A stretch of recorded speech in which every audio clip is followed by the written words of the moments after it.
नमस्कार दोस्तों, राम राम दोस्तों। हमारे देश के प्रधानमंत्री नरेंद्र मोदी जी से हमारे देश की एक बेटी सवाल करती है। सवाल पूछने पर उसे देशद्रोही घोषित कर दिया जाता है।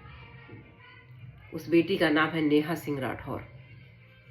उसके घर पे नोटिस भिजवा दिया जाता है, उसको कोतवाली बुलाया जाता है, उसको थाने पर बुलाया जाता है, उसके नाम से एफआईआर की जाती है, यहां तक उसको कोर्ट कचहरी के चक्कर लगाने पड़ते हैं। और किस लिए? सवाल पूछने पर। तो क्या मोदी जी, हमारे देश की जनता आपसे सवाल नहीं पूछ सकती? क्या हमारे देश की जनता ने आपको प्रधानमंत्री इसीलिए बनाया था, इस गद्दी पे आपको इसीलिए बिठाया था कि अगर हमारे देश की जनता आपसे सवाल करती है तो आप उसको देशद्रोही साबित कर दोगे? ये मत भूलो।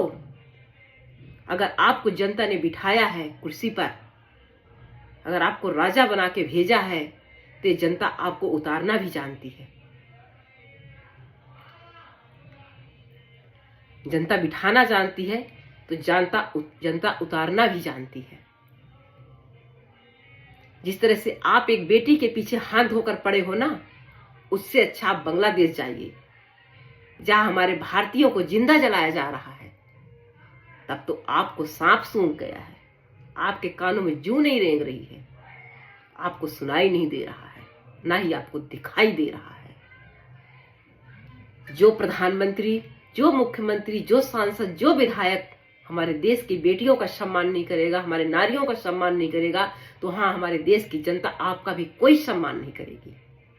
आप जिस भाषा में बात करोगे उसी भाषा में हम लोग जवाब देंगे आपको। क्योंकि इस भारत देश का हर नागरिक का, हर बच्चे का, हर माँ बाप का, हर बहनों का, हर बेटियों का अधिकार है आपसे सवाल पूछने का। आपको देशद्रोही घोषित करने के लिए कोई अधिकार नहीं है किसी को। समझ में आ रही है आपको बात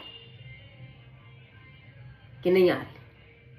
ऐसे प्रधानमंत्री, ऐसे मुख्यमंत्री, ऐसे सांसद, विधायकों से अच्छे तो एक किन्नर होते हैं जो हमारी बहन बेटियों को इज्जत करते हैं, जो सम्मान देते हैं।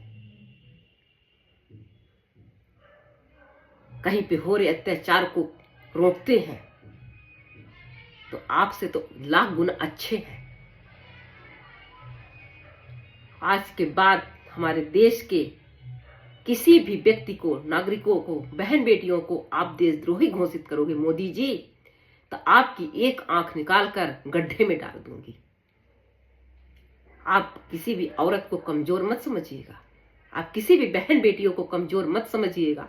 जिस दिन एक औरत अपने रूप में आ जाएगी, अपने चंडी का रूप धारण कर लेगी, एक औरत दुर्गा का रूप बन जाती है, उस दिन पता नहीं क्या हो जाएगा।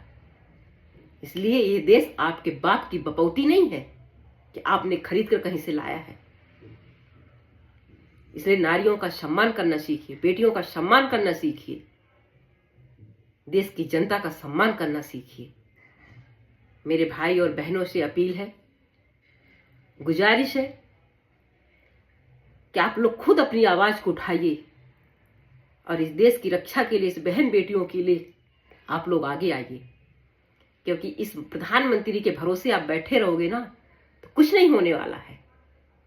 ये हम लोगों की रक्षा करने के लिए नहीं आया है, हमारे गरीबों की रक्षा करने के लिए नहीं आया है, हमारी बहन बेटियों की रक्षा करने के लिए नहीं आया है। ये सिर्फ अंबानी अंडानी की रक्षा करने के लिए आया है यहाँ पे। इसलिए खुद आप लोग अपनी रक्षा कीजिए। और इस देश की लड़ाई में अगर नेहा सिंह राठौर लड़ रही है, हमारे देश की अकेली बेटी लड़ रही है देश के लिए, तो आप लोग भी उनका सहयोग दीजिए और कंधे से कंधा मिलाकर लड़ने के लिए तैयार हो जाइए। अपनी आवाज खुद उठानी पड़ेगी। अपनी रक्षा करने के लिए हमें खुद रानी लक्ष्मीबाई बनना पड़ेगा। इनके हवाले बैठे रहेंगे तो हमारा आपका आए दिन रेप होगा, आए दिन बलात्कार होगा। इसलिए सभी बेटियों से मेरी गुजारिश है कि आप लोग अपने आत्मसम्मान की रक्षा स्वयं करिए और रानी लक्ष्मीबाई बनिए, रानी दुर्गावती बनिए। इस डकैत के भरोसे मत रहिए। ये हमारी रक्षा करने नहीं आया, यहाँ डकैती डालने आया है। जय हिंद, जय भारत।